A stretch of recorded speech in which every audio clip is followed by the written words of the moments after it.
work for her. The George E. Picketts were among Darling's hereditary nobility, and Mrs. Pickett's garden was a showplace, with never a leaf or a twig out of place. "We managed all right without her," Lizzie added, looking around appreciatively. "The garden hasn't looked so pretty for quite a while. Mrs. Blackstone couldn't do much in her last years."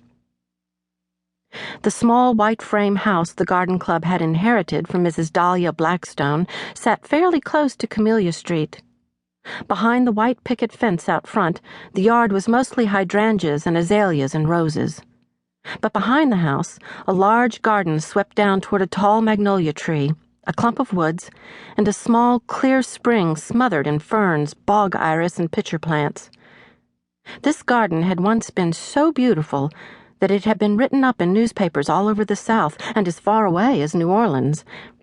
But as Mrs. Blackstone grew older and less able to care for it, the plants had become disheveled and shaggy, in the ragamuffin way of gardens when there's nobody to pull weeds or deadhead or prune the roses or dig and separate the perennials or even mow the grass regularly. Then Mrs. Blackstone had died and left her house and the garden to the garden club she had founded, whose grateful members quickly renamed themselves the Dahlias in her honor. Then they, well, most of them anyway, pulled on their garden gloves and picked up their rakes and hoes and trowels and clippers and set about restoring the garden to its former glory. They had yanked the smothering weeds, the dog fennel, henbit, ground ivy, and the biggest garden bully of all, the Johnson grass, out of the curving perennial borders, so that the phlox, larkspur, iris, asters, and shasta daisies could take a deep breath. They had dug and divided and replanted Mrs. Blackstone's much-loved lilies. Easter lilies, spider lilies, oxblood lilies, and her favorite orange ditch lilies. They had untangled the cardinal climber and crossvine and honeysuckle on the fence and repaired the trellises so the mandevilla and Confederate jasmine could stretch up and out. They gently disciplined the hibiscus and the dozens of roses, including the climbers, the teas, the ramblers, the shrubs, and a charming yellow ladybanks. Yet to be done, the cleanup of the woodland and spring at the foot of the garden, where Miss Rogers thought they ought to put the bog garden. And every time a Dahlia set foot on the place, she saw something else that needed to be done, such as painting the shed, or repairing another trellis, or planting a ground cover over a bare spot. Gardens, of course, are a labor of love, and its labor, is never ending. "It is gorgeous, Lizzie," Verna agreed.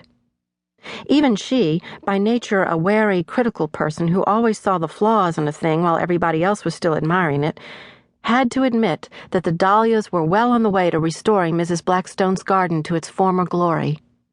And the only money they had spent on the project was the 50 cents they gave old Zeke to cut the grass and trim along the flower beds every other week.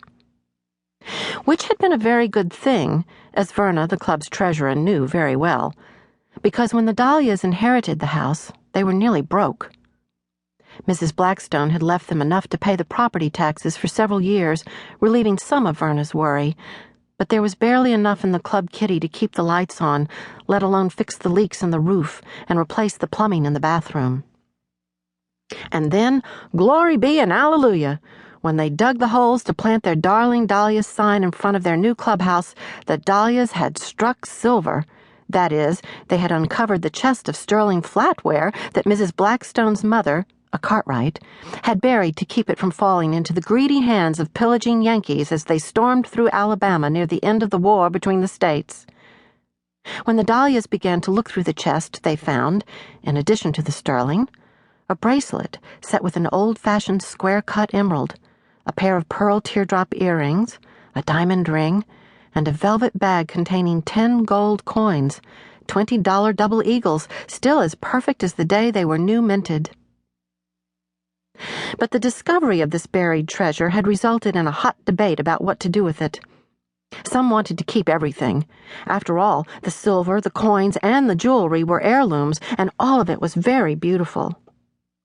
But Earl Lynn Biddle had pointed out that these were Cartwright heirlooms, and every last Cartwright was